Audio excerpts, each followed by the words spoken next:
You do not hate people. You are not broken. But when a pet walks into the room, something in you finally exhales. And when a person walks in, something in you quietly braces. You never chose this. Your nervous system chose it for you. After too many times, humans proved unsafe.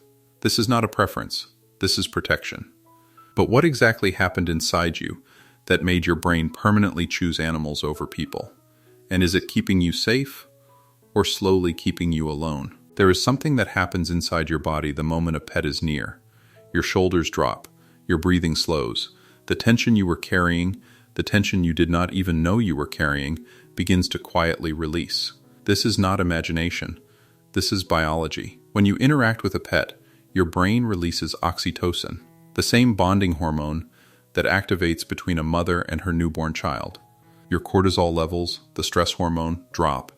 Your heart rate slows. Your nervous system shifts from threat mode into something that feels like, finally, safe. And here is what makes animals fundamentally different from people in this equation. With a person, that same oxytocin release comes wrapped in risk.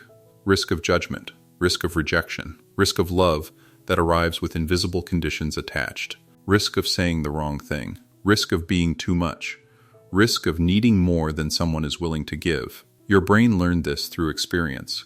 It learned that human connection, as beautiful as it can be, sometimes costs something. It learned to calculate before it opened.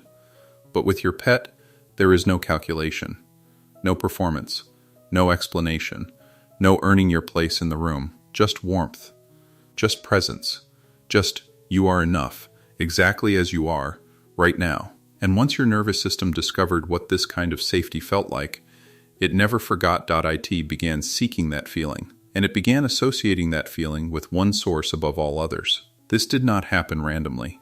People who feel more comfortable with animals than with humans almost always carry a quiet history, not always dramatic, not always something they can name easily. But somewhere, in childhood or in early relationships, human love felt unpredictable. Maybe love was freely given one day and silently withheld the next. Maybe you learned early that expressing needs made people uncomfortable. Maybe you were the one who held everyone else together, and no one held you. Maybe you opened up once, truly opened up, and what came back was dismissal, or distance, or something that felt like punishment for being real. So you adapted. The way children always adapt. You became easier to be around. You became the one who asked for less. You became skilled at reading rooms, managing moods, making yourself smaller so others felt more comfortable.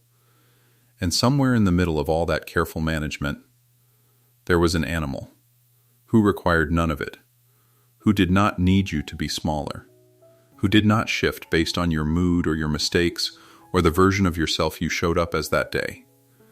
To them, you were simply home. Psychologists call this attachment theory. When early human bonds feel inconsistent or unsafe, we seek secure attachment elsewhere. We find it where we can. And for many people, they found it in an animal that never once made love feel like something to be earned. No judgment. Your pet has never seen you at your worst and quietly recalculated their opinion of you. They have seen you cry without explanation. They have seen you angry, exhausted, undone, not okay. They have sat beside you in your darkest hours without asking you to explain yourself or get better faster. And they stayed. Every single time, they stayed. No agenda. When a person enters your life, there is almost always an invisible architecture. History, expectations, roles that have calcified over time. Even in the healthiest relationships, there is negotiation happening beneath the surface. When your pet enters the room, there is only now. No history being replayed, no score being kept. No version of you from 5 years ago being held against you. Just this moment. Just you. Just them. Consistency. People change. Moods shift. Circumstances shift.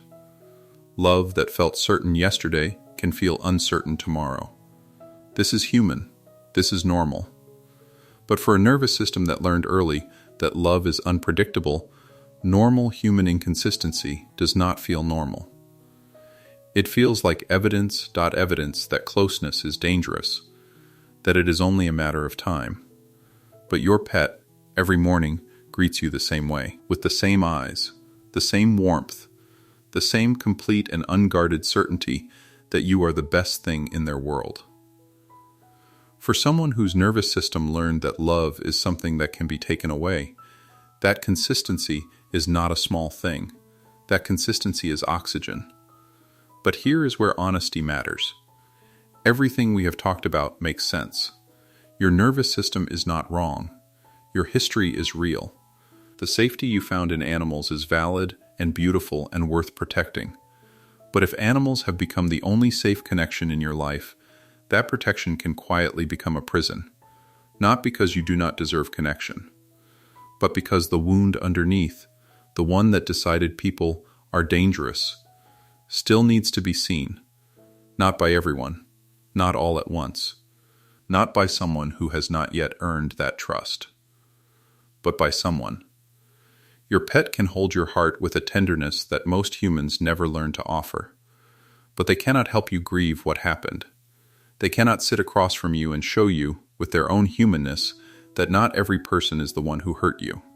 That part of healing, the part where you slowly, carefully test the water again, that part requires another human. And you deserve that not instead of your pet. Alongside them. So if you love your pet more than most people, you are not cold, you are not broken, you are not someone who gave up. You are someone whose heart found safety in a world that did not always make safety easy to find. And there is nothing wrong with that. Your pet sees you without the filter of history or expectation or fear. They see you, just you, and they choose you. Every single day. That is not a small thing. That is one of the purest and most uncomplicated forms of love that exists. Hold on to it. And when you are ready, let it remind you what it feels like to be chosen. So that one day, you might let a person choose you too. If this reached something in you, share it with someone who needs to hear it. And subscribe. There is more beneath the surface.